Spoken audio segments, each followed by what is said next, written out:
नमस्कार शेतकरी मित्रांनो, आज आपण काकडी पिकाच्या प्लॉटवर आलेलो आहे. तर काकडी इथं हार्वेस्टिंग चालू आहे, पाहू शकता. ही कृतिका आहे आणि DCSC ची मिलन आहे. अशा दोन पद्धती आपण काकड्या लागवड केलेल्या आहे.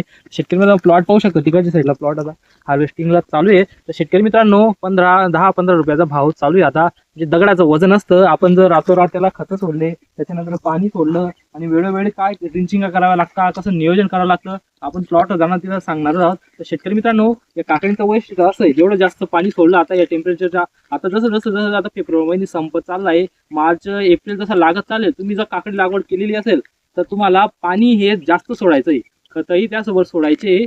आणि शेतकरी मित्रांनो, काय असतं, हे जर तुम्ही रातोरात खतं सोडत असता, आता खतं कोणतं सोडायचं ते आपण तिथे जाऊन प्लॉटवर सांगणार आहोत. तर शेतकरी मित्रांनो, आपण जर या युट्यूब चॅनलवर नवीन असाल तर आपण या युट्यूब चॅनलला सबस्क्राईब करून घेणे, जेणेकरून काकडी असो, व्हेजिटेबल, टरबूज, खरबूज, भेंडी वगैरे कोणतेही पीक असो, त्याची आपण योग्य माहिती सांगत असतो, ज्यामुळे शेतकऱ्यांना फायदा होत असतो. तर शेतकरी मित्रांनो, आपण आता प्लॉटवर जाणार आहोत.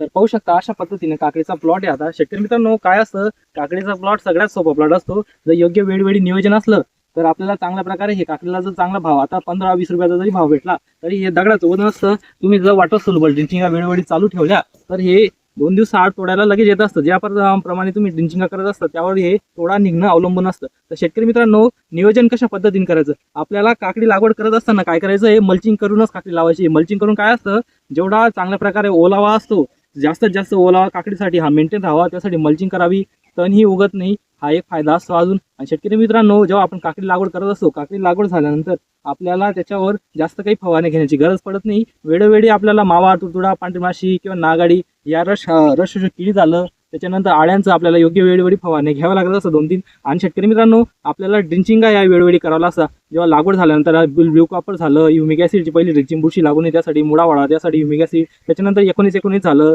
त्याच्यानंतर जेव्हा वेल लांबत असतं तेव्हा 12-61 सोडावं लागत असतं. जेव्हा आपली काकडीला पूर्ण प्रकारे फुल सेटिंग असते, एखादी मायक्रोटन सोडावं लागत असतं. आणि शेतकरी मित्रांनो, आपली काकडी लागवड झाल्यानंतर आपल्याला एक प्रॉब्लेम असा जाणवत असतो की आपली काकडी वाकडी होत असेल तर आपल्याला